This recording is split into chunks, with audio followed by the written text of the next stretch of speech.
नमस्कार प्रेक्षकांनो. ठरलं तर मग या मालिकेच्या आजच्या भागामध्ये आपल्याला पाहायला मिळत आहे, प्रिया तिच्या रूममध्ये असते. इतक्यात रविराजचा फोन तिच्या मोबाईलवरती येतो आणि ती म्हणते की बोला ना बाबा.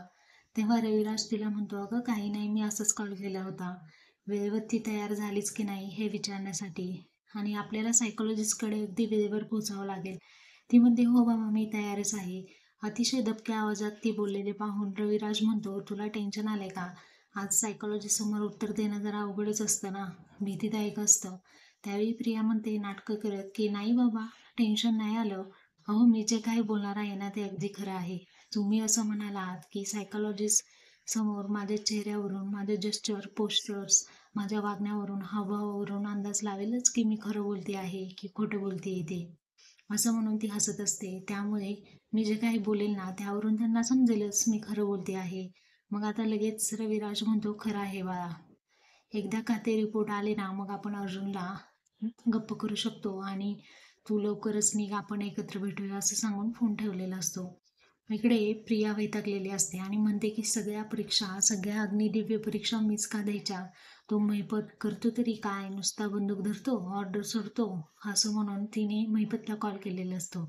महिपत लगेच कॉल रिसीव्ह करतो आणि म्हणतो, बोला डॉक्टरीन बाई, गेलात का तुम्ही त्या सायको बायको काय म्हणतात ते, त्याला बोलताच येत नाही, चौकशीसाठी तुम्ही गेलात का डॉक्टरीन बाई, असं म्हणून तो तिला विचारतो. त्यावेळी प्रिया म्हणते, म्हणजे मी त्या सायकोलॉजिस्टकडे चौकशीला जाणार आहे हे तुमच्या लक्षात आहे म्हणायचं. त्यावेळी महिपत म्हणतो, विषय आहे का, माझ्या सगळ्या गोष्टी लक्षात असतात. अर्जुन सुभेदार बरोबर माझं अजिबात पटत नसेल, परंतु त्याविषयी माझं एक मत आहे. कारण तुला अशा कोणत्या तरी मनाच्या डॉक्टरची गरज आहे. आणि तेव्हा प्रिया अजूनच भडकते आणि म्हणते, मी तिथे कोणत्याही उपचारासाठी जात नाहीये. मी त्या सायकोलॉजिस्टला माझ्या मनामध्ये काय सुरू आहे जवळजवळ हे त्याला कळेलच, याचीच मला जास्त भीती वाटते आहे. प्रिया खूप चिडलेली असते. त्यानंतर ती पुन्हा विचारते, माझा चेहरा, माझी बॉडी लँग्वेज मी कसं काय लपवू बरं? त्यांना लगेच समजेल की मी खोटं बोलते आहे. कशी लपवू मी, सांगा मला.